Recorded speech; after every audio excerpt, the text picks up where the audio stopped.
It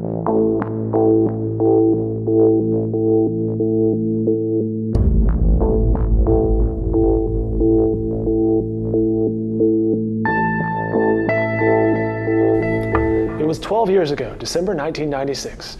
JonBenet Ramsey was found dead in the basement of her family's home in Boulder, Colorado. This week, officials cleared all members of Ramsey's family of her slaying. Hi, I'm Dave Morris, joined by the Oklahoman's Ken Raymond, and you know Ken Raymond from Cold Case Oklahoma and his crime reporting in the Oklahoman. Ken, new DNA tests have cleared the family, something called touch DNA. Yeah, it's pretty exciting for this family when you think about it. I mean, they've been kind of laboring under this public suspicion for over a decade now, 12 years.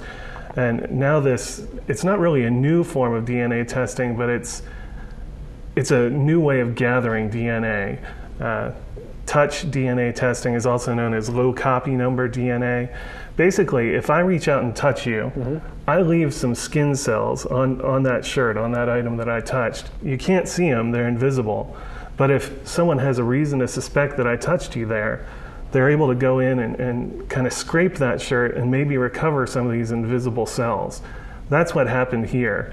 They suspected that the killer would have touched the waistband. So they knew the location to look for. Exactly. They thought that the killer probably touched the waistband of her long johns in order to pull them down and then put them back on her.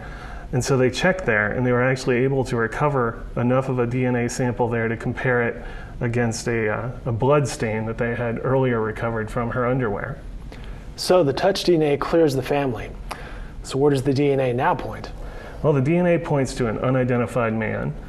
They have developed this DNA profile that is of somebody. It's a male, they know that, but who it is, they don't know. They do know it's not John Ramsey. They know it's not Patsy Ramsey, the deceased mother. They know it's not JonBenet's brother, who was 9 years old at the time of the death, but regardless, some suspicion fell on him over the years. So that turns the National Crime Database of DNA, which has, 5 million entry in the state of Colorado, has several 100,000 itself. But if the criminal isn't among that listing, then what can we maybe gather from that? Well, we can gather one of two things. Either he has not committed a felony crime and been caught for it, that they would have collected his DNA sample and entered it into CODIS, the FBI's database, or he is in custody and they have collected a sample, but it just hasn't been entered into that system yet. I know that they run this through CODIS on a weekly basis, checking for a match to JonBenet's killer, but so far they haven't found one. That doesn't mean they won't. He's still out there somewhere. And I'm guessing, unlike on the CSI shows, it doesn't take 5 seconds to search the database.